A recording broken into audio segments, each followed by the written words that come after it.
सबैजनालाई नमस्कार। नेपाल अनलाइन स्कुलको युट्युब च्यानलमा यहाँहरूलाई धेरै धेरै स्वागत छ।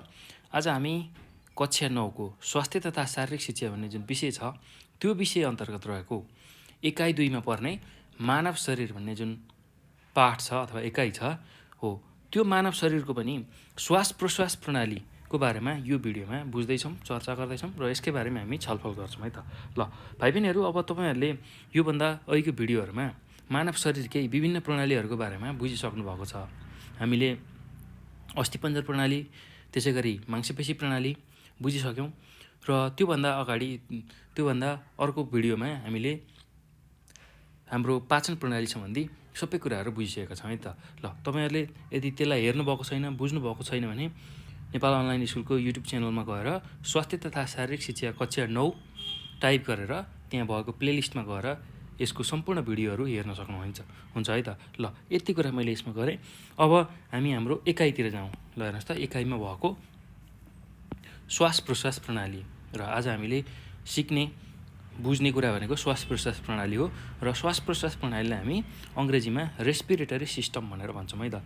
ल अब यसकै बारेमा चाहिँ हामीले थप छलफल गर्छौँ। ल के हो त यो रेस्पिरेटरी सिस्टम?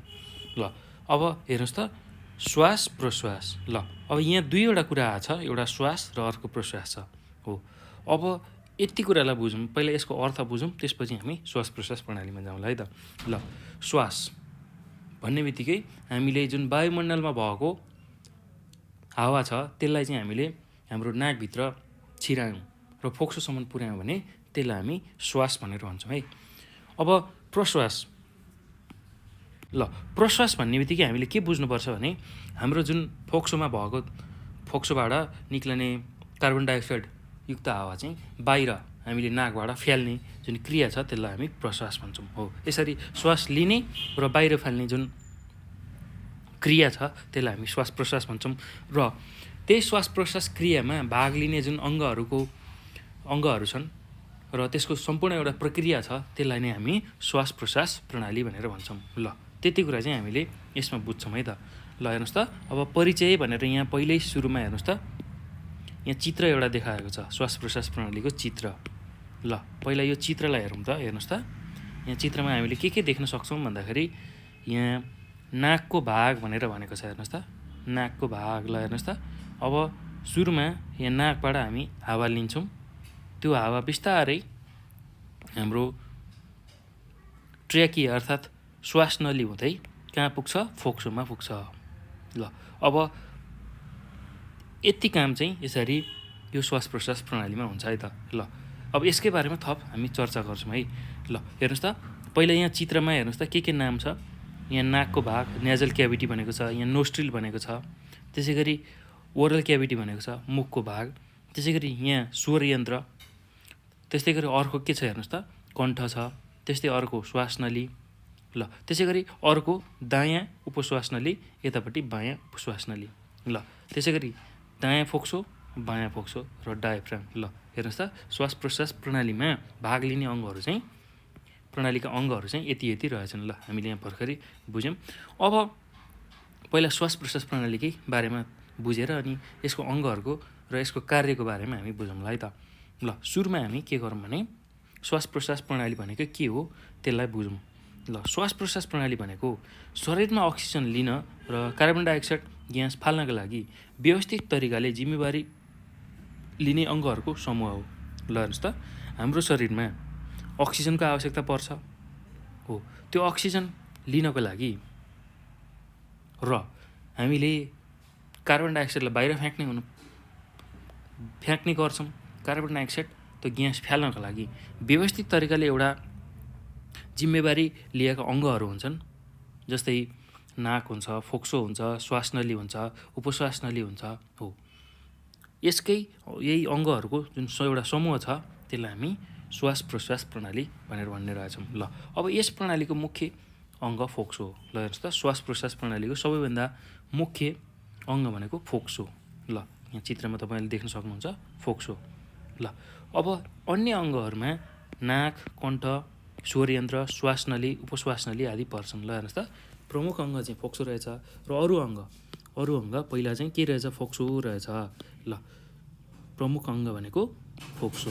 त्यसपछिको अरू अङ्ग के पर्ने रहेछन् हेर्नुहोस् त, नाक, कण्ठ, स्वर यन्त्र, स्वर नली, श्वास नली र उपश्वास नली। ल यो पर्ने रहेछ। अब यहाँ अर्को कुरा के बुझ्नु पऱ्यो भने हामीले श्वास फेर्दा होस् या भित्र लिँदा होस्, ग्यासहरू साटासाट गर्नको लागि फोक्सोले श्वास प्रश्वास प्रक्रियामा प्रमुख भूमिका निर्वाह गरेको हुन्छ। ल हेर्नुहोस् त, हामीले सास भित्र लानुहोस् अथवा श्वास बाहिर फाल्नुहोस्, त्यसमा चाहिँ सबैभन्दा ठुलो हात चाहिँ कसको रहेछ? फोक्सोको रहेछ। फोक्सोले नै त्यो काम गर्ने रहेछ, त्यो जिम्मेवारी पुरा गर्ने रहेछ। ल त्यो चाहिँ हामीले बुझ्नु पऱ्यो है त।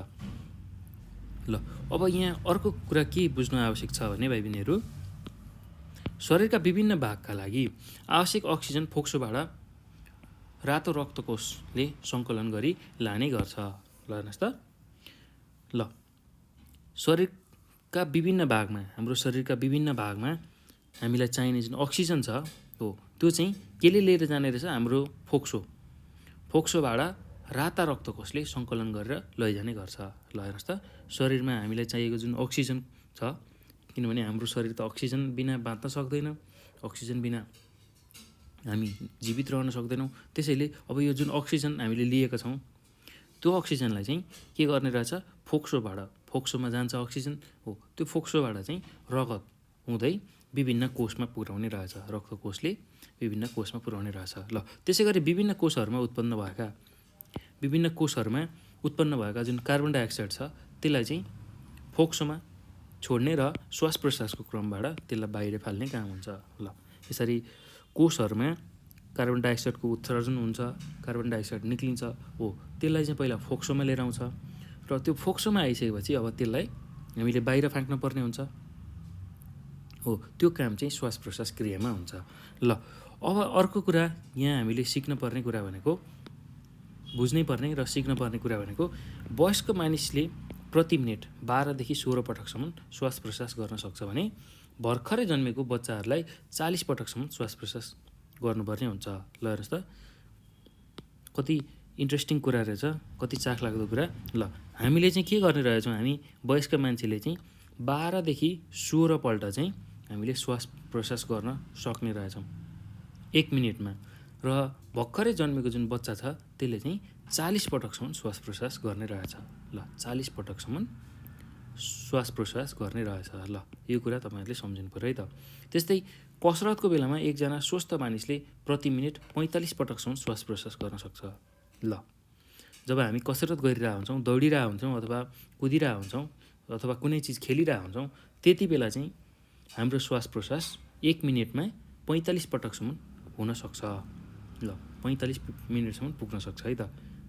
ल यो कुरा हामीले सम्झिनु पऱ्यो। त्यस्तै अर्को के कुरा यसमा बुझ्नुपर्ने छ भन्दा, श्वास प्रश्वास प्रणालीसँग सम्बन्धित विभिन्न रोगहरू तथा समस्याहरू हुन्छन्। ल श्वास प्रश्वास प्रणालीसँग सम्बन्धित विभिन्न रोगहरू हुन्छन्, त्यसै गरी समस्याहरू हुन्छन्। नाक र मुखबाट सहज तरिकाले कीटाणुहरू प्रवेश गर्न सक्ने भएकाले रुगा र घाँटी दुख्ने समस्याहरू त्यस्तै माथिल्लो श्वास नली अन्तर्गतका साझा समस्याको रूपमा पर्छन्। र हेर्नुहोस् त, हाम्रो श्वास प्रश्वासको माध्यमबाट हाम्रो नाकभित्र रोगका कीटाणुहरू सजिलै प्रवेश गर्न सक्छन्, त्यसले गर्दाखेरि हामीलाई रुगा लाग्ने, त्यस्तै घाँटी दुख्ने यस्ता खालका समस्याहरू हुन सक्छन् र त्यो चाहिँ माथिल्लो श्वास नलीमा हुन्छ। ल त्यति कुरा हामीले बुझ्नु पऱ्यो है त। अब अर्को कुरा, ल कोरोना भाइरसको पनि तपाईँहरूले धेरै कुराहरू सुन्नुभयो, त्यसले पनि त्यही गर्ने हो। हाम्रो नाक र मुखबाट सहज तरिकाले त्यो प्रवेश गरेर त्यसले विभिन्न समस्याहरू ल्याउने तपाईँहरूलाई थाहा नै छ। ल अब हाम्रो नाकमा सजिलै के हुन सक्ने रहेछ, कीटाणुहरू छिर्न सक्ने रहेछन्, त्यसले चाहिँ हामीलाई रुवा, खोकी र घाँटी दुख्ने यस्ता खालका समस्याहरू निम्ति आइदिन्छ है त। ल अब तल्लो श्वास नली अन्तर्गत झन् संवेदनशील रोगहरू जस्तै कि भाइरसका कारण इन्फ्लुएन्जा, ब्याक्टेरियल निमोनिया, क्रोनिक रोग, दम, त्यस्तै सिओपिडी पर्छन्। ल हेर्नुहोस् त, अब माथिल्लो श्वास नलीमा चाहिँ रुगा र घाँटी दुख्ने समस्या मात्रै हुने रहेछ भने तल्लो श्वास नलीमा चाहिँ के हुने रहेछन्, भाइरसको कारण इन्फ्लुएन्जा जस्तो रोग देखिने, त्यस्तै ब्याक्टेरियल निमोनिया हुने, मान्छेलाई निमोनिया हुने र क्रोनिक रोग जस्तै दम, क्रोनिक रोग भनेको निको नहुने खालको रोग, लामो समयसम्म रहने खालको रोगलाई हामी क्रोनिक रोग भन्छौँ हो, त्यो दम। त्यसै गरी सिओपिडी हो, यस्ता खालका समस्या देखिने रहेछन्। ल अब सिओपिडी विशेष गरी श्वास फेर्न कठिन हुने रोग हो। ल हेर्नुहोस् त, सिओपिडीको बारेमा बुझ्दाखेरि के रहेछ त सिओपिडी भन्दाखेरि हामीलाई श्वास फेर्नका लागि कठिन हुने रोगलाई हामीले सिओपिडी भन्ने रहेछौँ। ल अब यो पछि हामीले यसमा बुझ्नै पर्ने जान्नै पर्ने कुरा के छ भने भाइ बहिनीहरू, फोक्सोको हावा थैली कुम्चाइले फोक्सोमा ल्याउने समस्यालाई दम भनिन्छ। ल हेर्नुहोस् त, हामी श्वास प्रश्वास प्रणालीमा आउने विभिन्न समस्याहरूको बारेमा छलफल गर्दैछौँ। अब त्यसमध्ये हामीले सिओपिडीको चर्चा गरिसक्यौँ। सिओपिडी भनेको हामीलाई सास फेर्न कठिन हुने रोग हो। र त्यस्तै फोक्सोमा जुन हावाका थैलीहरू हुन्छन् हो, त्यो खुम्चिँदाखेरि फोक्सोमा ल्याउने समस्या छ, त्यसलाई हामी दम भनेर भन्ने रहेछौँ। ल अब अर्को रोग के छ, ब्रोङ्काइटिस। ल ब्रोङ्काइटिसको बारेमा पनि बुझौँ है। ब्रोङ्काइटिस मसिना श्वासनलीहरूमा हुने एउटा समस्या हो। जुन हाम्रो मसिना श्वासनली हुन्छन् हो, त्यो श्वासनलीमा आउने एउटा समस्यालाई ब्रोङ्काइटिस भनेर भन्ने रहेछ। ल अब यो साधारण वा जटिल दुवै प्रकारको हुनसक्छ। यो साधारण वा जटिल दुवै प्रकारको हुनसक्छ ब्रोङ्काइटिस। ल अब चिसोको कारणले हुने ब्रोङ्काइटिस साधारण प्रकारको हुन्छ। जुन चिसो महिनामा, जाडो महिनामा हुने ब्रोङ्काइटिस छ, त्यो चाहिँ एकदम साधारण प्रकारको हुन्छ। अब यो प्रकारको रोगमा हप्तौँसम्म ज्वरो आउने, खोकी लाग्ने हुन्छ। ल अब चिसोको कारणले ब्रोङ्काइटिस हामीलाई भयो भने के हुने रहेछ भाइ बहिनीहरू, हामीलाई लामो समयसम्म 1-2 हप्तैसम्म चाहिँ ज्वरो आउने, खोकी लाग्ने हो, यस्ता खालका समस्याहरू देखिने रहेछ। ल यो कुरा हामीले बुझ्नु पऱ्यो है त। अब अर्को यसमै बुझ्नुपर्ने, हामीले जान्नै पर्ने, सिक्नै पर्ने कुरा भनेको जटिल प्रकारको ब्रोङ्काइटिसमा लामो समयसम्म रोग लाग्ने हुन्छ। ल जटिल प्रकारको ब्रोङ्काइटिस हामीलाई भएको छ भने त्यति बेला चाहिँ त्यो लामो समयसम्म त्यो रोग रहन्छ है त हामीमा। ल अब ब्रोङ्काइटिस भन्ने बित्तिकै त तपाईँले बुझिसक्नुभयो, चिसोको कारणले लामो समयसम्म चाहिँ जटिल प्रकारको ब्रोङ्काइटिस हुने रहेछ। ल अब बिस्तारै खकार च्यापच्याप लाग्ने भएर श्वास छिटो हुने र चिसोले समाउने हुन्छ। हाम्रो जुन खकार छ त्यो चाहिँ च्यापच्याप लाग्ने र हामीलाई सास फेर्न छिटो सास फेर्न पर्ने, त्यस्तो खालको समस्या देखिन्छ है त यो ब्रोङ्काइटिस देखिँदाखेरि, जटिल प्रकारको ब्रोङ्काइटिस हुँदा। अब जटिल प्रकारको ब्रोङ्काइटिसमा अर्को के कुरा हुन्छ भन्दाखेरि हामीले सास फेर्दा घ्यार आवाज समेत आउँछ। ल यो कुरा हामीले बुझ्नु पऱ्यो है त। अब यस्तो खालको समस्या आउने रहेछ हो, त्यो हुने हुनाले हामीले वातावरणीय प्रदूषण, विशेष गरेर धुवाँ, धुलो, धुमपानबाट बस्न सके यस्ता खालका रोगबाट बस्न सकिन्छ। ल विशेष गरेर चिसोबाट हामी बस्नु पऱ्यो। चिसोका साथसाथै धुवाँ, धुलो र धुमपान यस्तो खालको चिजबाट हामी बच्यौँ भने हामीलाई रोग लाग्दैन, श्वास प्रश्वास सम्बन्धी रोग लाग्दैन।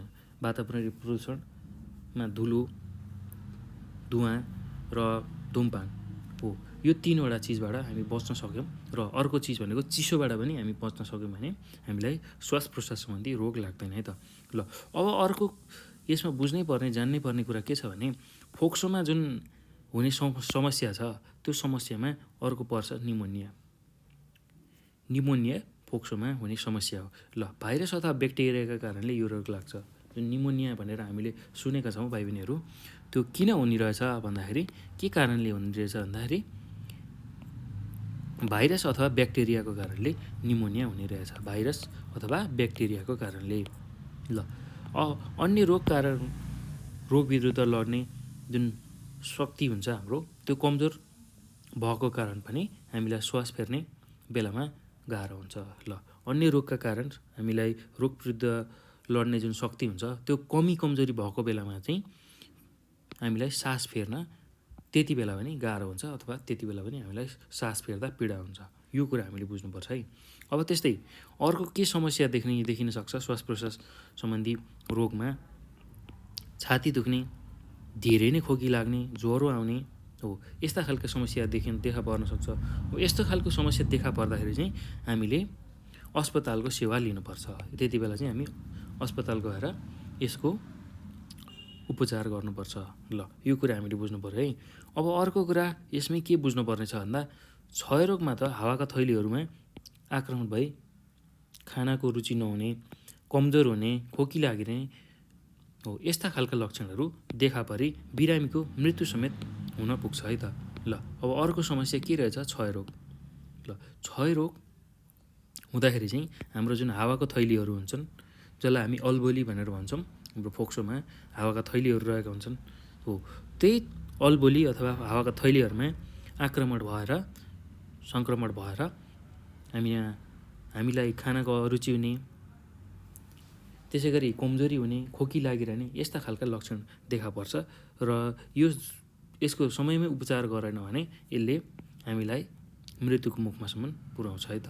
ल यो कुरा हामीले बुझ्नु पऱ्यो। ल हामीले भर्खरै के बुझ्यौँ भन्दाखेरि श्वास प्रश्वास प्रणालीमा आउने समस्या अथवा रोगको बारेमा चर्चा गऱ्यौँ है त।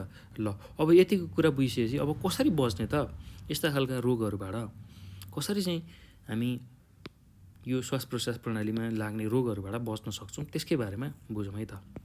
ल श्वास प्रश्वास प्रणालीको रोग र समस्याबाट बच्ने तरिका। ल अब यसलाई बुझौँ है त।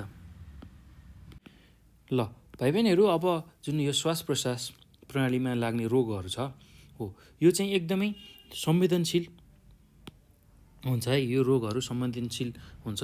त्यस भएको हुनाले हामीले यो रोगसँग सम्बन्धित अङ्गहरूमा विशेष ध्यान दिनुपर्ने हुन्छ। ल यो कुरा हामीले बुझ्नु पऱ्यो है। श्वास प्रश्वास प्रणाली निकै नै संवेदनशील प्रणाली भएको हुनाले यससँग सम्बन्धित जुन अङ्गहरू छ त्यसको हामीले विशेष ध्यान दिनुपर्ने हुन्छ। विशेष गरेर नाकसँग सम्बन्धित समस्याहरू अझ बढी यसमा हामीले ध्यान दिनुपर्ने हुन्छ।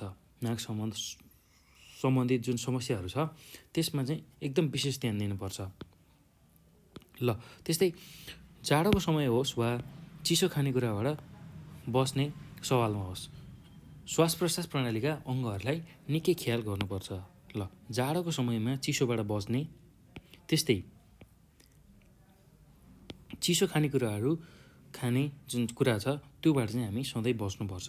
किनभने चिसो खानेकुरा अथवा जाडोको समयमा हामी योबाट बच्न सकेनौँ भने हामीलाई श्वास प्रश्वास सम्बन्धी विभिन्न समस्याहरूले सताउने गर्छ।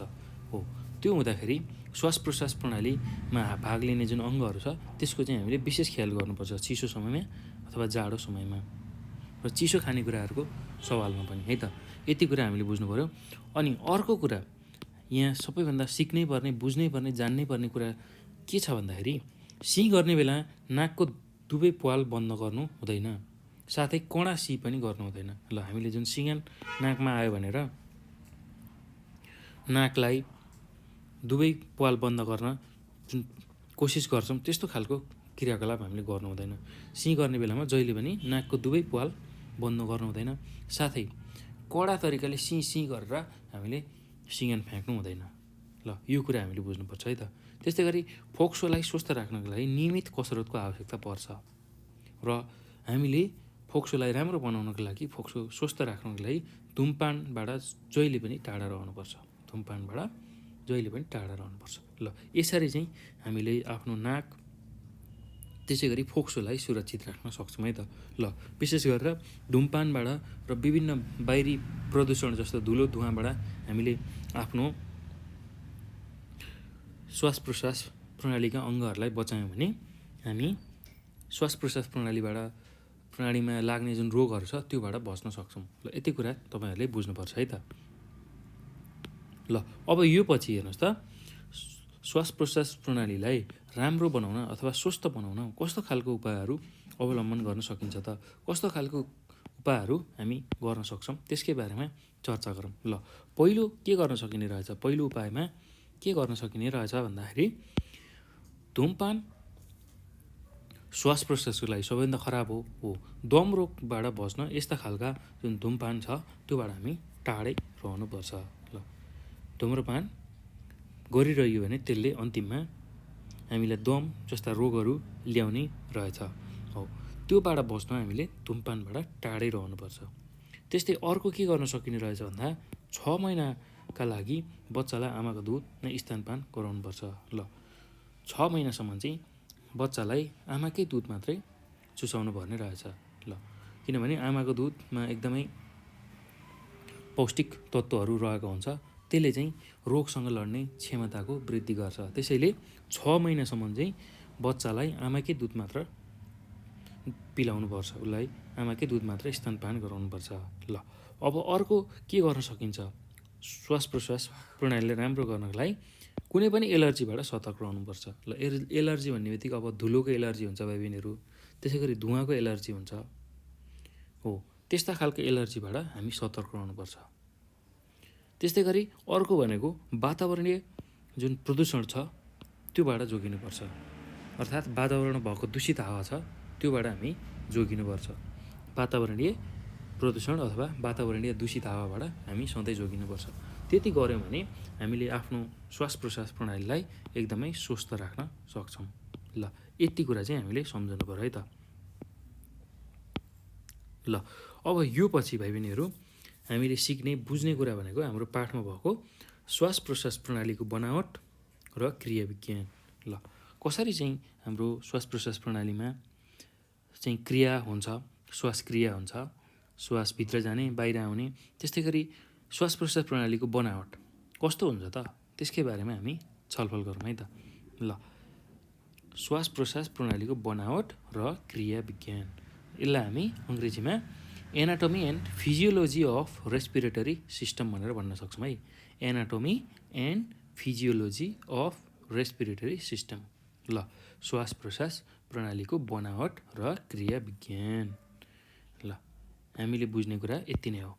ल अब यसमा विशेष गरेर हामीले बुझ्नै पर्ने कुरा भनेको श्वास प्रश्वास प्रणाली भन्ने बित्तिकै अब त्यसमा केही अङ्गहरू हुन्छन् जसले चाहिँ श्वास प्रश्वास क्रियाको लागि सहयोग पुर्याइरहेका हुन्छन्, हो त्यही अङ्गहरूको रूपमा नाक, कण्ठ, स्वर यन्त्र, श्वासनली र फोक्सोलाई लिन्छौँ है त। ल अब त्यसमा पनि सबैभन्दा पहिलो छ नाक। ल अब यही नाकको बारेमा चर्चा गरौँ है त। ल नाक, जसलाई हामी अङ्ग्रेजीमा नोज भनेर भन्छौँ। ल शरीरमा हावा प्रवेश गर्ने श्वास प्रश्वास प्रणालीको पहिलो भागका रूपमा नाकलाई लिन सकिन्छ। ल हेर्नुहोस् त, हाम्रो शरीरमा हावा कहाँबाट जान्छ भन्दा नाकबाट नै जान्छ। नाकमा हाम्रो दुईवटा प्वाल हुन्छन्, हो त्यही प्वालबाट हाम्रो शरीरमा हावा प्रवेश गर्छ। त्यो कुरा हामीले बुझ्नु पऱ्यो है त। त्यस्तै नाकभित्रको वातावरणलाई अथवा नाकभित्रको जुन वातावरणमा हावालाई छान्ने र सफाइ गर्ने काम म्युकस झिल्लीले गरेका हुन्छन्। ल हाम्रो नाकभित्र म्युकस झिल्ली भन्ने हुन्छ, त्यो यो शब्दलाई याद गर्नुहोस् है, म्युकस झिल्ली। म्युकस झिल्ली हुन्छ, एक किसिमको झिल्ली हुन्छ, हो त्यो झिल्लीले के गर्छ भने हाम्रो नाकभित्र गएको जुन हावा छ त्यसलाई छान्ने र सफाइ गर्ने काम गर्छ। त्यस्तै अब हाम्रो नाकभित्र तपाईँहरूले ऐनामा हेर्न सक्नुहुन्छ, नाकभित्रको प्वालमा त्यहाँ सानसानो रौँहरू हुन्छन्, हो त्यो रौँहरूले पनि के गर्छ, हाम्रो नाकभित्र पस्ने धुलो धुवाँहरूलाई रोकेर राख्छ, फोक्सोसम्म पुग्न दिँदैन। ल अब त्यही म्युकस झिल्लीकै कारण नाकभित्र सुक्खा हुँदैन। ल म्युकस झिल्ली जुन छ नाकभित्र भने त्यसकै कारण चाहिँ हाम्रो नाक सुक्खा हुन पाउँदैन है त। ल नाकमा हामीले बुझ्नुपर्ने कुरा यति नै रहेछ। ल म्युकस झिल्ली, विशेष गरेर म्युकस झिल्ली सम्झिनु पऱ्यो है। म्युकस झिल्लीले के गर्ने रहेछ भन्दाखेरि जुन नाकभित्र पसेको जुन हावा छ त्यसलाई चाहिँ के गर्ने रहेछ, छान्ने र सफाइ गर्ने काम गर्ने रहेछ। यति कुरा चाहिँ हामीले नाकमा बुझ्छौँ है त। अब अर्को छ कण्ठ र स्वर यन्त्र। ल अब श्वास प्रश्वास प्रणालीमा भाग लिने अर्को अङ्ग छ कण्ठ र स्वर यन्त्र।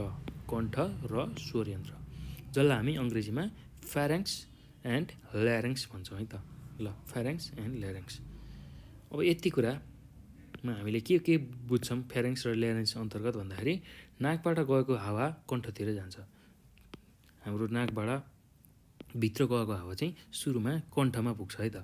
अब यो मुखको तल्लो भागसँग जोडिन्छ, हाम्रो मुखको तल्लो भागसँग यो जोडिएको हुन्छ। कण्ठ खाना नली र हावा नलीको साझा नली हो। ल जुन कण्ठको हामी कुरा गर्दैछौँ त्यसले के गर्छ भन्दा खाना जुन मुखमा हुन्छ त्यसलाई खाना नलीसम्म पुर्याउन पनि सहयोग गर्छ र यसले हावालाई पनि एक नाकबाट जुन हावाको श्वास नली छ त्योसम्म पुर्याउन सहयोग गर्छ।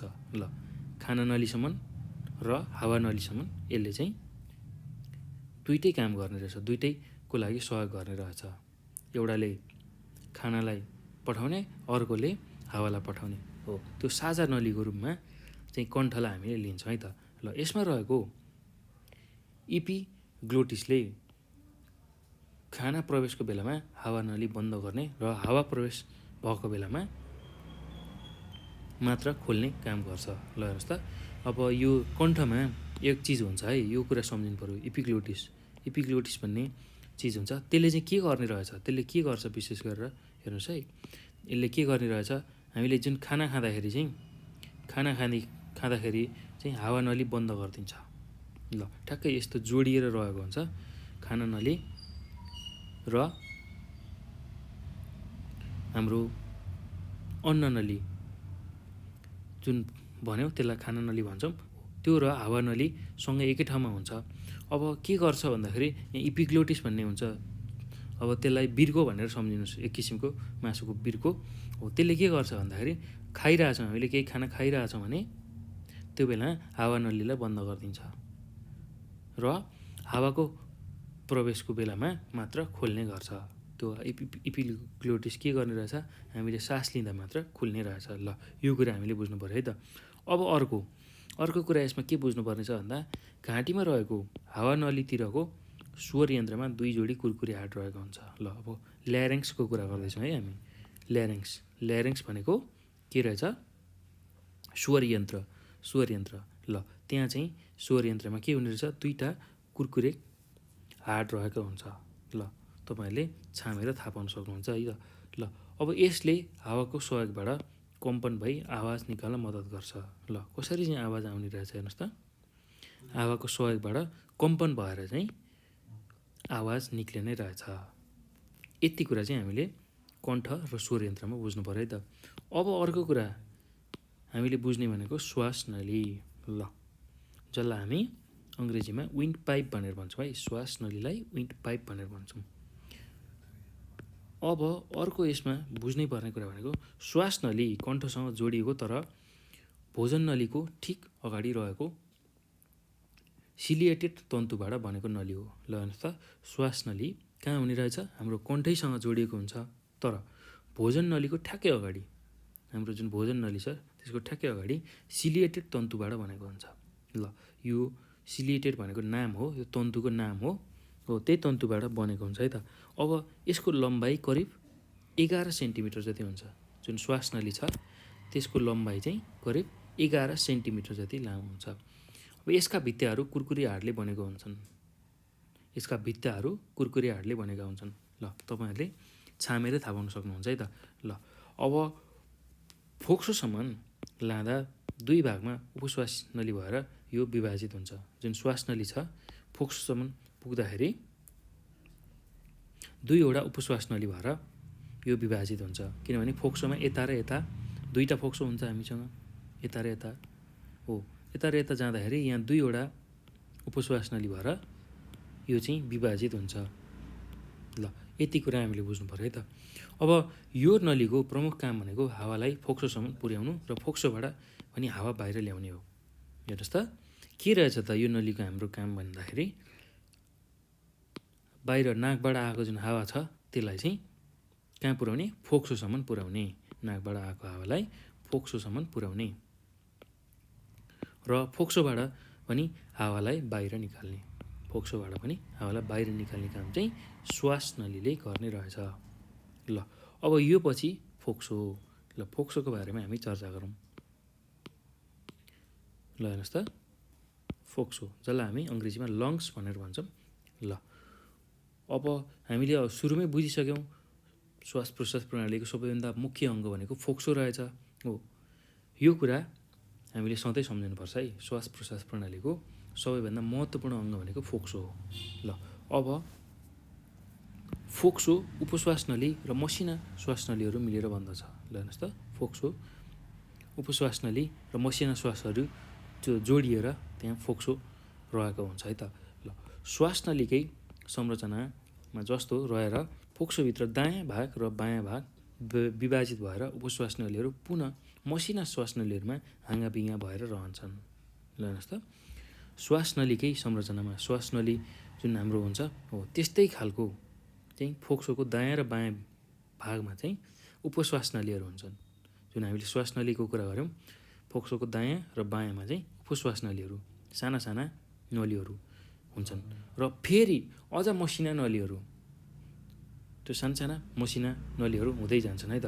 यसरी विभाजित भएको मसिना श्वास नलीहरूको अन्तिममा हावाका थैलीका रूपमा रही रक्त कोशिकाहरूद्वारा घेरिएका हुन्छन्। ल यसरी आयो, ठुलो एउटा श्वास नली छ, त्यो फेरि विभाजित भयो यसरी दुईवटा उपश्वास नलीमा, र तिनीहरू पनि फेरि विभाजित भए, तिनीहरू पनि यसरी विभाजित हुँदै गए र अन्तिममा के हुने रहेछ भन्दाखेरि हावाका थैलीहरूमा रहने रहेछन्, हावाका थैलीहरूको रूपमा रहने रहेछन् र त्यो चाहिँ रक्त केशिकाहरूले घेरिएको हुन्छन्। रक्त केशिका भनेको भाइ बहिनीहरू एकदमै मसिना रगतका नलीहरूलाई हामी रक्त केशिका भन्छौँ है त। हो, त्यो हावाका जुन थैलीहरू हुन्छन् फोक्सोमा भएको, त्यसलाई चाहिँ रक्त केशिकाले घेरेर राखेको हुन्छ, रक्त केशिकाले घेरेर राखेको हुन्छ। ल हामीले यति कुरा बुझ्नु पऱ्यो है त, फोक्सोभित्र के हुने रहेछ भन्ने कुरा। ल अब यो पछि हेर्नुहोस् त, अर्को कुरा हामीले फोक्सोमा के बुझ्नुपर्छ, के बुझ्नुपर्ने छ भन्दा फोक्सोका दुईवटा कोणाकारका अङ्गहरू हुन्। ल फोक्सोहरू जुन हामीले चर्चा गर्छौँ हो, दुईवटा हुन्छन् हाम्रो शरीरमा, जुन चाहिँ कोण आकारको यस्तो खालको हुन्छ हाम्रो फोक्सो, एक देब्रेपट्टि दाहिनेपट्टि हो, यस्तो खालको हुन्छ। ल कोण आकारको फोक्सो हुन्छन्। यिनीहरूलाई दुई पत्रे झिल्ली प्लुराले घेरेर सुरक्षित पारेको हुन्छ। ल यो जुन फोक्सो छ त्यसलाई चाहिँ केले घेर्ने रहेछ भन्दा दुईवटा पत्र भएको झिल्लीले चाहिँ घेर्ने रहेछ। त्यो झिल्लीलाई हामीले के भन्छौँ, प्लुरा भनेर भन्छौँ। ल यो शब्द याद गर्नु पऱ्यो है तपाईँहरूले, प्लुरा दुईवटा झिल्ली हुन्छ हो, त्यो झिल्लीले घेरेको हुन्छ फोक्सोलाई, त्यो घेरेको उसलाई चाहिँ के भन्ने रहेछौँ, प्लुरा भनेर भन्ने रहेछौँ। ल प्रत्येक फोक्सो दुईभन्दा बढी खण्डहरूमा विभाजित भएका हुन्छन्। प्रत्येक फोक्सो चाहिँ दायाँ फोक्सो बायाँ फोक्सो दुइटै फोक्सो चाहिँ दुईभन्दा बढी खण्डमा विभाजित भएको हुन्छ। यो कुरा हामीले बुझ्नु पऱ्यो है त। ल अब यहाँनिर सम्झिने पर्ने सबैभन्दा मुख्य कुरा भनेको यहाँनिर छ, दायाँ फोक्सोमा 3वटा खण्ड र बायाँ फोक्सोमा 2टा खण्ड हुन्छ। ल दायाँ फोक्सोमा कतिवटा खण्ड हुने रहेछ, 3वटा, र बायाँ फोक्सोमा 2वटा खण्ड हुने रहेछ। ल यति कुरा चाहिँ हामीले बुझ्नु पऱ्यो। ल दायाँ फोक्सोमा 3टा खण्ड र बायाँ फोक्सोमा 2टा खण्ड, यो कुरा हामीले बुझ्नु पऱ्यो है त। अब हेर्नुहोस् त, अब यहाँ एउटा रमाइलो कुरा छ, त्यही कुरा हामी बुझौँ है त। ल अब हामीलाई हाम्रो पुस्तकमा के भनेर दिएको छ हेर्नुहोस् त, के तपाईँलाई थाहा छ भनेर सोधेको छ। ल अब यहाँ प्रश्न कस्तो छ भन्दाखेरि हेर्नुहोस् त, हामी हिक्क किन गर्छौँ? ल तपाईँहरूलाई पनि हिक्क लाग्ने भएको हुनसक्छ, खाना खाँदा त्यो हुनसक्छ, त्यसै गरी अरू बेलामा पनि हिक्क आउनसक्छ है त। अब डायफ्रामको अचानक खुम्चाइले हामीलाई हिक्क आउँछ। ल हेर्नुहोस् त, किन आउने रहेछ हिक्क भन्दाखेरि डायफ्राम, हाम्रो जुन डायफ्राम हुन्छ फोक्सो रहेको ठाउँमा हो, त्यो डायफ्राम अचानक खुम्चियो भने हामीलाई हिक्क आउँछ। ल आवाज आउनुको कारण हो रुद्रघन्टीमा हावाले हिर्काउनु। र हिक्क आउँदाखेरि आवाज आउँछ, एक किसिमको आवाज आउँछ हो, त्यो चाहिँ किन आउने रहेछ भन्दाखेरि रुद्रघन्टी जुन हुन्छ हाम्रो, त्यसमा चाहिँ हावाले हिर्काउँछ, भित्रबाट जुन हावा बाहिर आइरहेको हुन्छ त्यो हावाले चाहिँ हाम्रो रुद्रघन्टीलाई हिर्काउँछ। ल त्यसरी चाहिँ हिक्क आउने रहेछ र हिक्क आउँदा आवाज निक्लिने रहेछ। ल यो कुरा हामीले बुझ्नु पऱ्यो है त। अब अर्को कुरा, यसमा हामीले बुझ्नै पर्ने अर्को कुरा, सबैभन्दा मुख्य कुरा भनेको हाइपर भेन्टिलेसन भनेको आवश्यकताभन्दा बढी श्वास प्रश्वास गर्नु हो। ल हाइपर भेन्टिलेसन भन्ने एउटा शब्द बुझ्नुपर्ने छ। यो शब्दमा के बुझ्नु पऱ्यो भने हामीले आवश्यकताभन्दा बढी श्वास फेर्यौँ भने, श्वास प्रश्वास गऱ्यौँ भने त्यसलाई हामीले के भन्ने रहेछौँ, हाइपर भेन्टिलेसन भनेर भन्ने रहेछौँ। आवश्यकताभन्दा श्वास प्रश्वास बढी गऱ्यौँ भने त्यसलाई हाइपर भेन्टिलेसन भन्ने रहेछौँ। ल यो शब्दलाई तपाईँहरूले याद गर्नु होला है। अब यसले हामीलाई कार्बन डाइअक्साइडको कमी गराउँछ। ल यो हाइपर भेन्टिलेसन गर्दाखेरि हाम्रो शरीरमा कार्बन डाइअक्साइड कमी हुन्छ। ल श्वास प्रश्वास सन्तुलन हुन हाम्रो शरीरमा निश्चित मात्रामा कार्बन डाइअक्साइडको आवश्यकता रहन्छ। ल श्वासलाई सन्तुलन गर्न, श्वास प्रश्वासलाई हामीले सन्तुलनमा राख्न हाम्रो शरीरमा केही मात्रामा कार्बन डाइअक्साइड पनि आवश्यक पर्ने रहेछ है। ल त्यो कुरा नि हामीले बुझौँ। अब त्यसैले हाइपर भेन्टिलेसन भएमा मुखमा कुनै ब्याग राखेर श्वास प्रश्वास गर्नुपर्छ। ल हाइपर भेन्टिलेसन भयो भने मुखलाई थुनेर अथवा हामीले श्वास प्रश्वास गर्नुपर्छ। ल त्यो कुरा हामीले बुझ्नु पऱ्यो है। अब मान्छेको शरीरमा चाहिँ श्वास प्रश्वास क्रिया कसरी हुन्छ, कसरी प्रक्रिया हुन्छ, त्यसकै बारेमा हामी छलफल गरौँ। मान्छेको शरीरमा श्वास प्रश्वासको क्रिया चाहिँ कसरी हुन्छ त? मानव शरीरमा श्वास प्रश्वास प्रक्रिया कसरी हुन्छ त्यसकै बारेमा हामी छलफल गरौँ। ल हेर्नुहोस् त, यहाँ बुझ्नुपर्ने कुरा भनेको मानव शरीरमा विशेष गरी दुई प्रकारबाट श्वास प्रश्वास प्रक्रिया हुने गरेको हुन्छ। ल दुईवटा प्रक्रियाले चाहिँ श्वास प्रश्वास प्रक्रिया हुने रहेछ। ल पहिलो छ पल्मोनरी भेन्टिलेसन। ल पहिलो छ पल्मोनरी भेन्टिलेसन। Pulmonary ventilation. ल यसमा के हुन्छ त्यही कुरा हामी बुझौँ है त। र अर्को हुन्छ एक्सटर्नल रेस्पिरेसन। ल दोस्रोमा के रहेछ? External respiration. पहिलोमा पल्मोनरी भेन्टिलेसन र दोस्रोमा एक्सटर्नल रेस्पिरेसन। ल अब सुरुमा पहिलो पल्मोनरी भेन्टिलेसनको बारेमा हामी छलफल गरौँ है त। Pulmonary ventilation. ल अब यसमा के हुन्छ, कसरी चाहिँ यो श्वास प्रश्वास प्रक्रिया हुन्छ त्यसकै बारेमा छलफल गरौँ। हेर्नुहोस् त, पल्मोनरी भेन्टिलेसनमा फोक्सोबाट हावा भित्र र बाहिर गर्ने गर्छ। ल पल्मोनरी भेन्टिलेसनमा के हुने रहेछ भन्दा हाम्रो फोक्सोबाट हावा भित्र र बाहिर गर्ने रहेछ।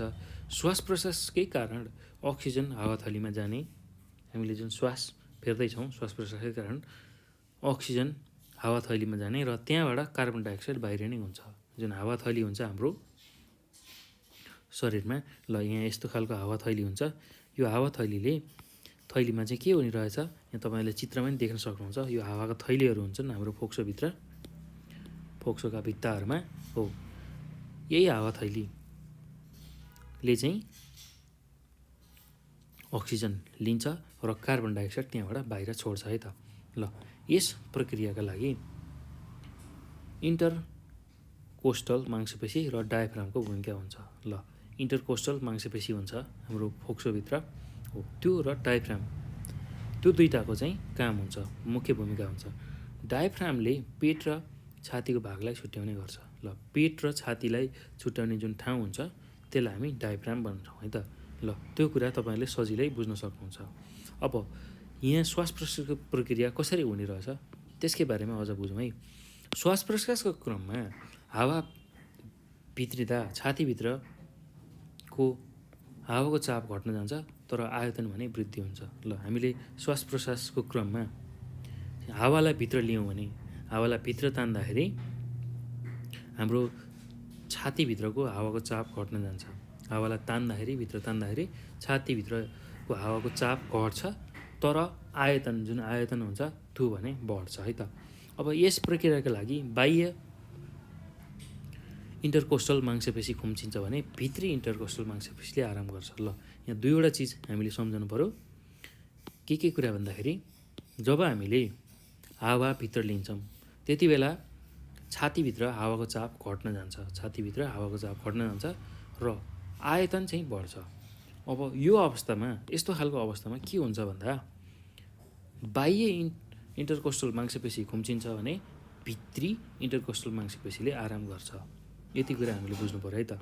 अब त्यस्तै अर्को के कुरा भन्दा फोक्सोबाट हावा बाहिरिने क्रममा छातीको भित्री भागको आकार खुम्चिन्छ र हावाको चाप बढ्न जान्छ। ल ठ्याक्कै उल्टो छ है। ऐना हावा लिँदाखेरि चाहिँ भित्र हावाको चाप घट्न चाहिँ गएको थियो छातीभित्र र आयतन वृद्धि भएको थियो। अहिले चाहिँ ठ्याक्कै उल्टो छ। अब फोक्सोबाट हावा हामीले बाहिर फ्याल्दैछौँ। अहिले फोक्सोबाट हावा बाहिर फाल्दैछौँ त्यो क्रममा चाहिँ छाती जुन भित्रको आकार चाहिँ खुम्चिन्छ र हावाको चाप बढ्न जान्छ।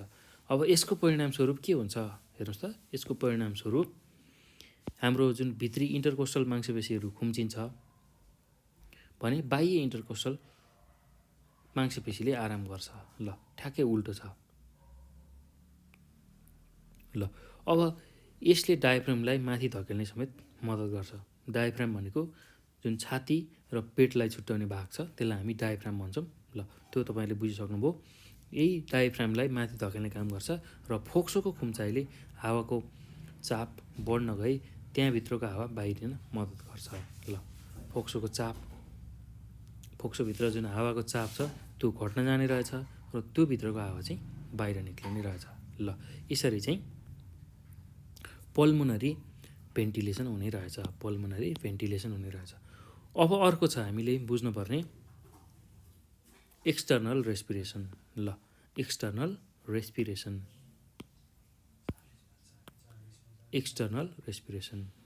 ल एक्सटर्नल रेस्पिरेसनमा के हुन्छ त, कसरी हुन्छ त्यसकै बारेमा हामी छलफल गरौँ। ल अब यस प्रकारको श्वास प्रश्वासमा अक्सिजन र कार्बन डाइअक्साइड फोक्सोको हावा र रगत बीच हुन्छ। ल अब एक्सटर्नल रेस्पिरेसन चाहिँ कहाँ हुने रहेछ भन्दाखेरि हाम्रो रगतमा, रगत र फोक्सोको हावा बीच चाहिँ एक्सटर्नल रेस्पिरेसन हुन्छ। ल जहाँ चाहिँ अक्सिजन र कार्बन डाइअक्साइडको साटासाट हुन्छ।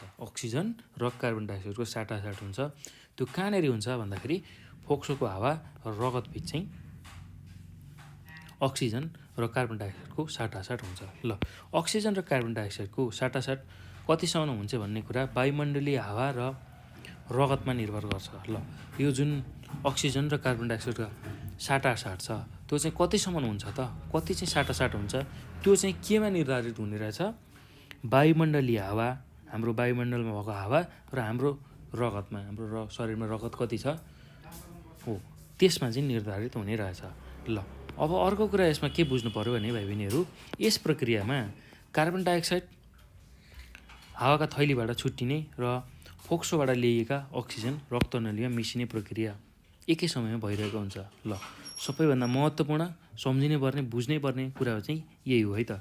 ल हेर्नुहोस् त, यो प्रक्रियामा के हुने रहेछ, यसमा के हुने रहेछ भन्दाखेरि हेर्नुहोस् त, कार्बन डाइअक्साइड जुन चाहिँ हावाका थैलीबाट छुट्टिन्छ र फोक्सोबाट जुन अक्सिजन लिएर आएको हुन्छ हो त्यो चाहिँ रक्तनलीमा मिसिन्छ। ल हाम्रो शरीरमा अक्सिजन चाहिएको हुन्छ र अक्सिजन हाम्रो शरीरका सबै कोषहरूलाई चाहिएको हुन्छ र त्यो कोषहरूमा रगतको माध्यमबाट अक्सिजन पुग्छ हो। जुन फोक्सोबाट ल्याइएको शुद्ध अक्सिजन छ हो त्यो शुद्ध अक्सिजन चाहिँ रक्तनलीमा मिसिएर हाम्रो शरीरमा पुग्ने गर्छ र अब त्यही समयमा चाहिँ कार्बन डाइअक्साइड चाहिँ हावाको थैलीबाट छुट्टिन्छ र श्वास क्रिया चल्छ हो। अब यसरी शरीरको कोष र रगत बीच जुन श्वास प्रश्वास क्रिया हुन्छ त्यसलाई हामी आन्तरिक श्वास प्रश्वास भनेर भन्छौँ है त। ल यति कुरा चाहिँ हामीले यसमा सम्झाउनु पर्यो। शरीरको कोष र रगत बीच जुन श्वास प्रश्वासको क्रिया छ त्यसलाई हामी आन्तरिक श्वास प्रश्वास क्रिया भन्छौँ। ल यति चाहिँ हामीले यसमा बुझ्नु पर्यो है त। ल भाइ बहिनीहरू, अब यो सँगसँगै हामीले श्वास प्रश्वास प्रणालीलाई सक्यौँ है त। हाम्रो पाठमा भएको थोरै कुराहरू छन् हो त्यही कुराहरूलाई हामीले अध्ययन गरिसक्यौँ। अब यहाँ एउटा क्रियाकलाप दिएको छ, हेर्नुहोस् त, क्रियाकलापमा के भनेको छ त्यसलाई पनि बुझौँ है त। ल श्वास प्रश्वास प्रणालीमा समस्या ल्याउने विविध क्रियाकलापहरूको अवलोकन गरी कारक तत्त्वका बारेमा कक्षामा छलफल गर्नुहोस् र साथीहरूबाट दिएका विभिन्न समाधानका उपायहरू लेखी शिक्षकलाई परीक्षण गराउनुहोस्। ल अब यहाँ के रहेछ त, अब श्वास प्रश्वास प्रणालीमा समस्या ल्याउने विविध क्रियाकलाप, ल त्यसमा धेरै थरीका कुराहरू पर्न सक्छन् है भाइ बहिनीहरू। त्यो कुरा हामीले बुझ्नुपर्छ। हाम्रो श्वास प्रश्वास प्रणालीमा अब धेरै चिजको असर हुन्छ। पहिलो असर भनेको चाहिँ हाम्रो वातावरण प्रदूषण। ल त्यही कुरालाई तपाईँहरूले लेख्न सक्नुहुन्छ। पहिलो कुरा भनेको वातावरणीय प्रदूषण।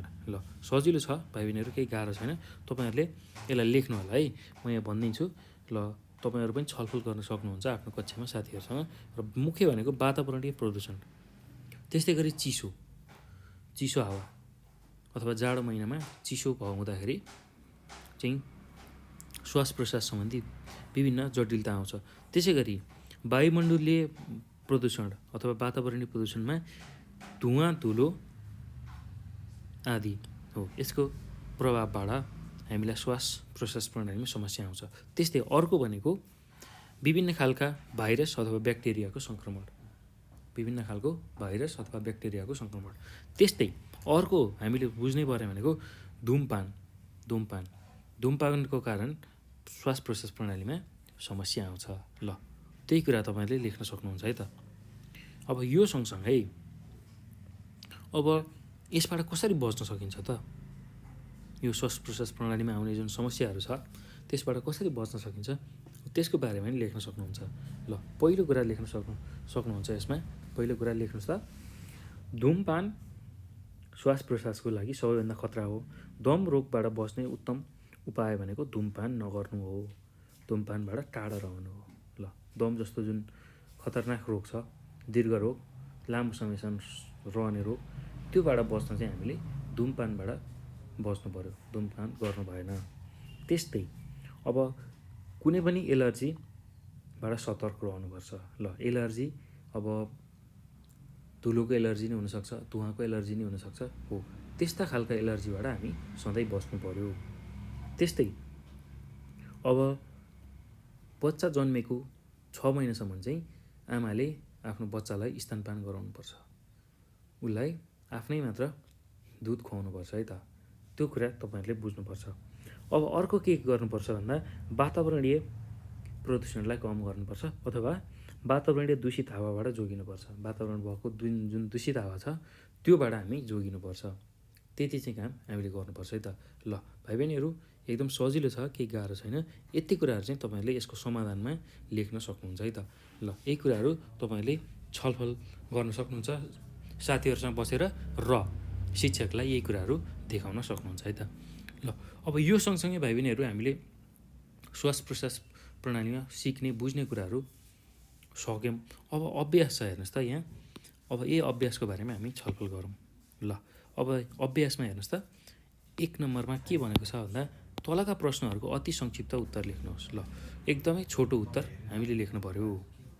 ल अब क नम्बरमा हेर्नुहोस् त के प्रश्न सोधेको छ भन्दा हिक्क गर्दा आवाज आउनुको कारण के हो भनेर सोधेको छ। ल हामीले यो बुझिसकेका छौँ, जानिसकेका छौँ भाइ बहिनीहरू।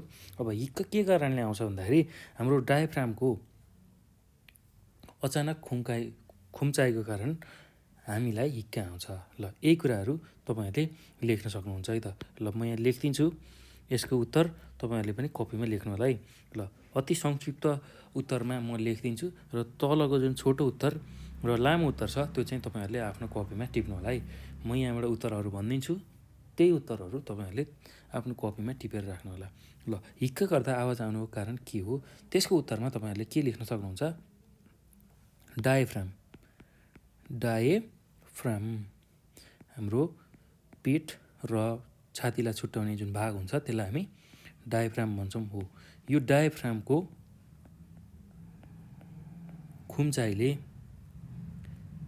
खुम्चाइको कारण, ल डायफ्रामको अचानक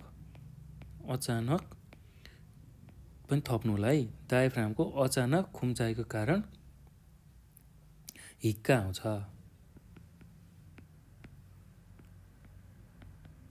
ल यही कुरा लेख्नु होला, डायफ्रामको अचानक खुम्चाइको कारण हिक्का आउँछ। ल हिक्का किन आउने रहेछ भन्दाखेरि डायफ्रामको अचानक खुम्चाइ भयो भने चाहिँ हामीलाई हिक्का आउने रहेछ। ल अब ख नम्बरमा हेर्नुहोस् त, ख नम्बरमा के सोधेको छ भन्दा श्वास प्रश्वास प्रणालीको प्रमुख अङ्ग कुन हो? ल श्वास प्रश्वास प्रणालीको प्रमुख अङ्ग हो फोक्सो।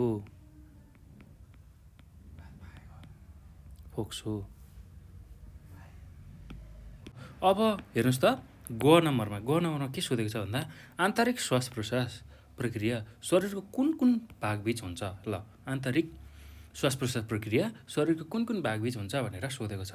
ल यसको उत्तर हुन्छ हाम्रो शरीरको कोष र रगत बीच। शरीरको कोष र रगतको बीचमा।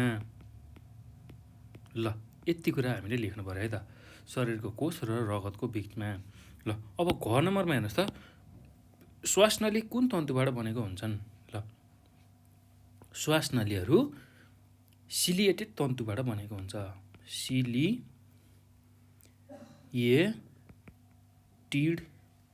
तन्तुबाट,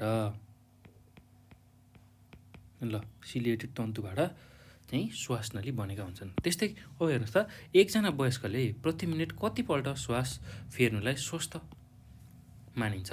ल हेर्नुहोस् त, एकजना वयस्क व्यक्तिले 1 मिनटमा कतिपटक सास फेर्यो भने चाहिँ उसलाई स्वस्थ मानिन्छ भनेर सोधेको छ।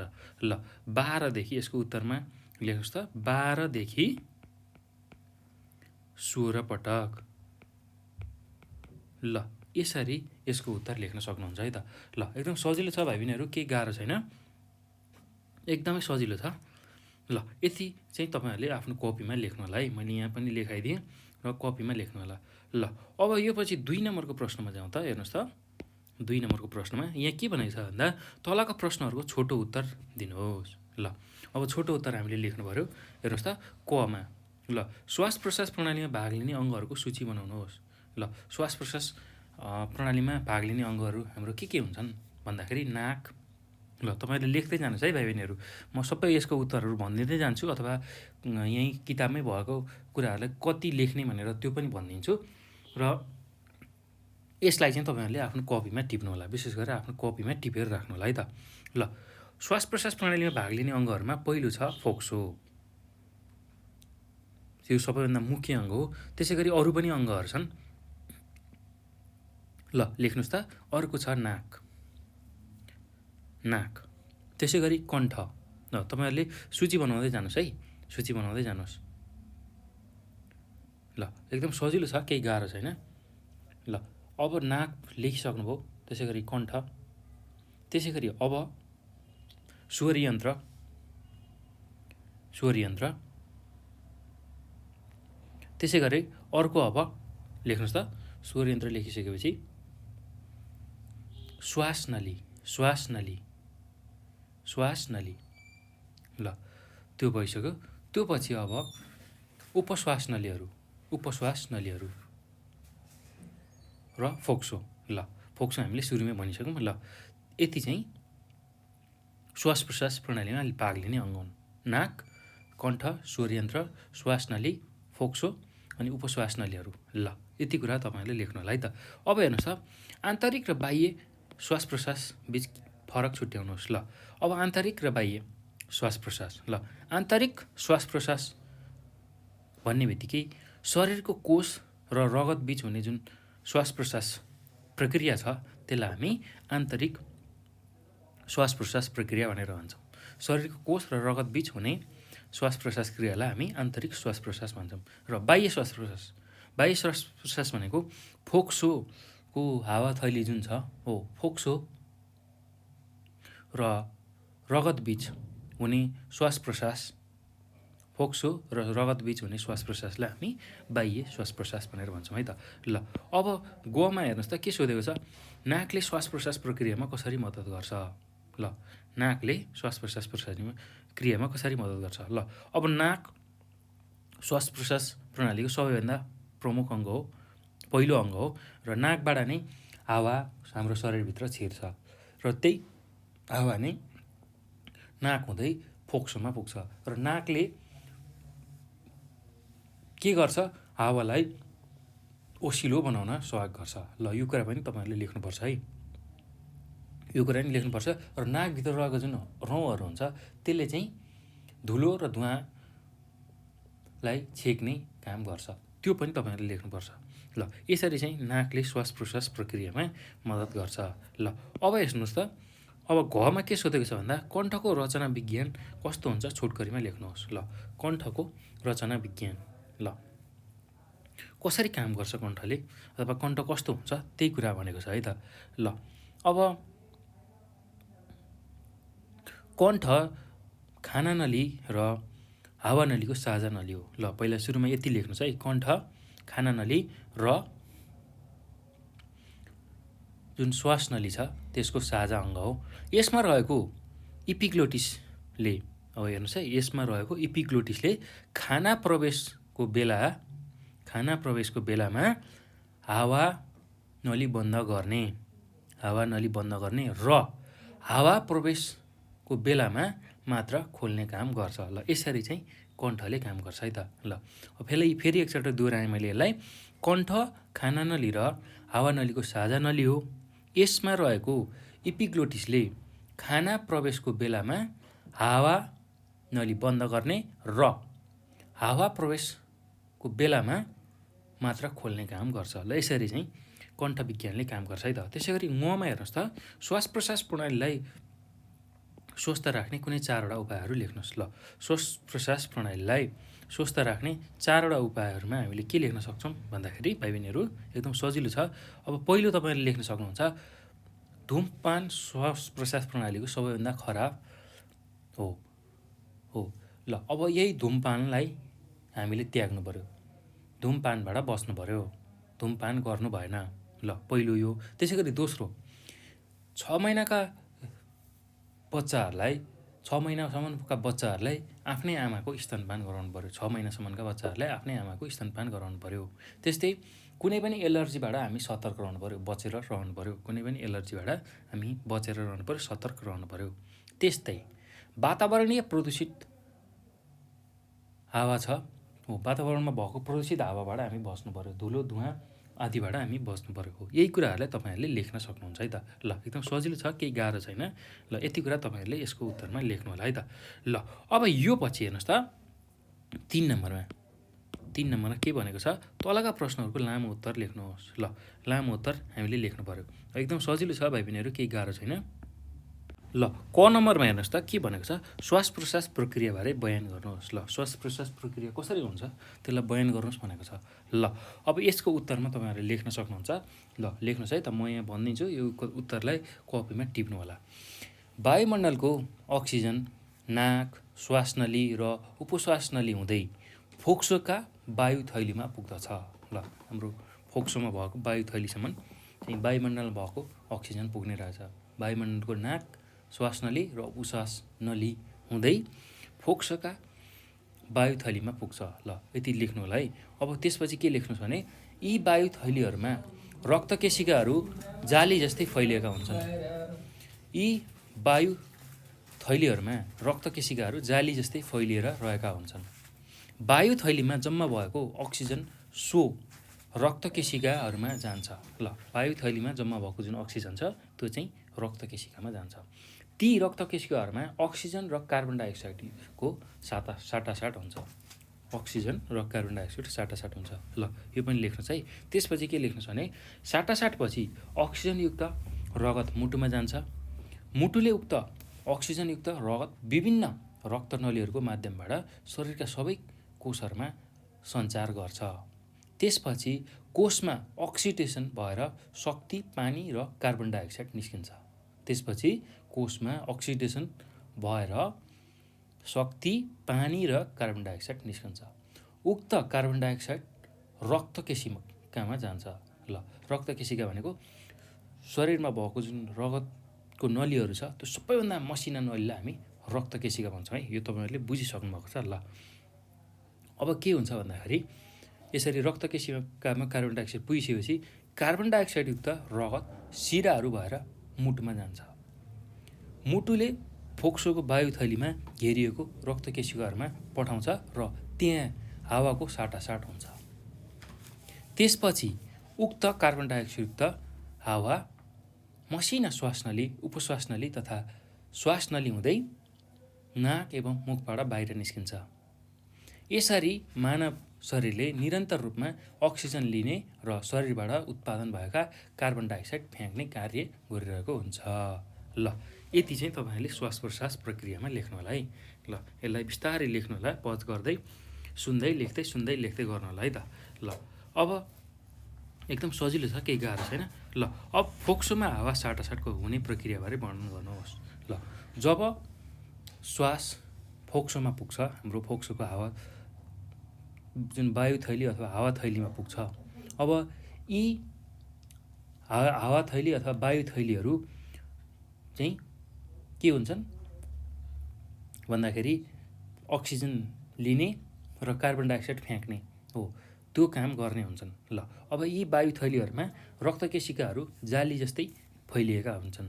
ल यो पनि लेख्नुहोस् है। त्यस्तै वायु थैलीमा जम्मा भएको अक्सिजन सो रक्तकेशिकाहरूमा जान्छ। ती रक्तकेशिकाहरूमा अक्सिजन र कार्बन डाइअक्साइडको साटासाट हुन्छ। साटासाटपछि अक्सिजनयुक्त रगत मुटुमा पुग्छ। मुटुले उक्त अक्सिजनयुक्त रगत विभिन्न रक्तनलीहरूमा पुर्याउँछ। त्यो रक्तनली हुँदै शरीरका सम्पूर्ण कोषहरूमा पुर्याउँछ। त्यसपछि कोषमा अक्सिडेसन भएर शक्ति, पानी र कार्बन डाइअक्साइड निस्कन्छ। उक्त कार्बन डाइअक्साइड रक्तकेशिकामा जान्छ। त्यसपछि कार्बन डाइअक्साइडयुक्त रगत सिराहरू भएर मुटुमा फर्कन्छ। मुटुले फोक्सोको वायु थैलीमा घेरिएर रहेको जुन रक्तकेशिकाहरूमा पठाउँछ र त्यहाँ हावाको साटासाट हुन्छ। त्यसपछि उक्त कार्बन डाइअक्साइडयुक्त हावा मसिना श्वासनली, उपश्वासनली तथा श्वासनली हुँदै नाक एवं मुखबाट बाहिर निस्किन्छ। यसरी चाहिँ फोक्सोमा हावा साटासाट हुन्छ र हामीले श्वास प्रश्वास क्रिया गर्छौँ है त। ल यही कुराहरू तपाईँले लेख्न सक्नुहुन्छ। अब हेर्नुहोस् त अर्को के छ, ग नम्बर। ग नम्बरमा के भनेको छ भन्दा श्वास प्रश्वास प्रणालीको चित्र बनाई प्रत्येक भागको रचना विज्ञान गर्नुहोस्। रचना विज्ञानलाई वर्णन गर्नुहोस् भनेको छ। ल तपाईँहरूले यहाँ चित्र देख्नुभएको छ, यही चित्र तपाईँहरूले बनाउनुहोस् है। ल अथवा तपाईँहरूले इन्टरनेटबाट पनि खोज्न सक्नुहुन्छ। यस्ता चित्र धेरै पाइन्छन्, एकदम राम्रो राम्रो चित्र पाइन्छन्। तपाईँहरूको किताबमा राखेको त्यस्तो राम्रो चित्र छैन। ल अब यो चित्र तपाईँहरूले बनाउन सक्नुहुन्छ है त। ल यसमा बनाइसकेपछि अब यहाँ भएको जुन अङ्गहरू छन् हो, त्यही अङ्गहरूको कार्य तपाईँहरूले लेख्न सक्नुहुन्छ। ल श्वास प्रश्वास प्रणालीमा भाग लिने अङ्गहरू नाक छ, त्यसको कार्य लेख्न सक्नुहुन्छ। त्यसै गरी कण्ठ र स्वर यन्त्र छ, त्यसको कार्य यहाँ हेरेर लेख्न सक्नुहुन्छ तपाईँहरूले सिधै। ल अब त्यसै गरी श्वासनली छ हो, यसको कार्य पनि यहाँ हेरेर लेख्न सक्नुहुन्छ। त्यसै गरी फोक्सो, यसको पनि यहाँ कार्य हेरेर लेख्न सक्नुहुन्छ है त। ल एकदम सजिलो छ, केही गाह्रो छैन। यति कुराहरू चाहिँ तपाईँले यसमा लेख्नु पऱ्यो है त। ल अब यो पछि भाइ बहिनीहरू हाम्रो यो पाठ 2मा रहेको सम्पूर्ण कुराहरू हामीले सिद्ध्याउँछौँ। यो प्रणालीसहित हाम्रो यो पाठ नै समाप्त हुन्छ, पाठ 2 समाप्त हुन्छ है त। ल यति कुरा तपाईँहरूले बुझ्नु होला। र भाइ बहिनीहरू अब यो पाठ सकिसक्दा अथवा यो सम्पूर्ण कुराहरू बुझिसक्दा, यो युट्युबको भिडियो हेरिसक्दा तपाईँहरूले धेरै कुराहरू बुझिसक्नु भएको छ। यदि केही कुराहरू बुझ्नु भएको छैन, तपाईँहरूलाई केही कुरामा कन्फ्युजन भइरहेको छ भने तपाईँहरूले हामीलाई 9849595895 यो नम्बरमा कल गरेर आफ्नो जिज्ञासा समस्याहरू हामीलाई राख्न सक्नुहुन्छ र हामी त्यसको समाधान तपाईँहरूलाई लिएर आउँछौँ। ल यो विषय मात्र नभई भाइ बहिनीहरू अन्य जुनसुकै विषय पनि तपाईँहरूले हामीलाई भन्न सक्नुहुन्छ। यो विषयमा हामीलाई समस्या छ, यो विषय हामीलाई गाह्रो लागिरहेको छ, त्यो भन्नुभयो भने पक्कै पनि हामी तपाईँहरूलाई त्यो विषय सहज रूपमा बुझाउने कोसिस गर्छौँ है त। ल भाइ बहिनीहरू अब यो भिडियो हेरिसकेपछि आफ्नो साथीहरूलाई यो भिडियोको बारेमा जानकारी दिनुहोला, उनीहरूलाई यो भिडियो हेर भनेर सजेसन दिनुहोला र सेयर गर्नु पनि होला है त। ल त्यस्तै नेपाल अनलाइन स्कुलको युट्युब च्यानललाई सब्सक्राइब गर्नुहोस् र नजिकै रहेको जुन बेल आइकन छ त्यसलाई पनि थिच्नुहोस्। किन भन्दाखेरि हामीले धेरै एजुकेसनल भिडियोहरू लिएर आइरहेछौँ तपाईँहरूकै लागि हो, र तपाईँहरूले कुनै पनि भिडियो नछुटाइकन र तपाईँहरूलाई आवश्यक जुन जुन भिडियो छ त्यो पढ्न सक्नुहुन्छ भन्नको लागि तपाईँहरूले यो च्यानललाई सब्सक्राइब गर्नु होला है त। ल भाइ बहिनीहरू अब यो सँगसँगै हामीले यो पाठ 2 पूर्ण रूपमा अथवा एकाइ 2 पूर्ण रूपमा सक्यौँ र हामी योभन्दा पछाडि चाहिँ एकाइ 3मा रहेको पाठ अर्को भिडियोमा पढ्नेछौँ है त। ल त्यो भिडियो पनि तपाईँहरूले हेर्नु होला है त। ल भाइ बहिनीहरू अब यो भिडियो हेर्नुभएकोमा चाहिँ तपाईँहरूलाई धेरै धेरै धन्यवाद।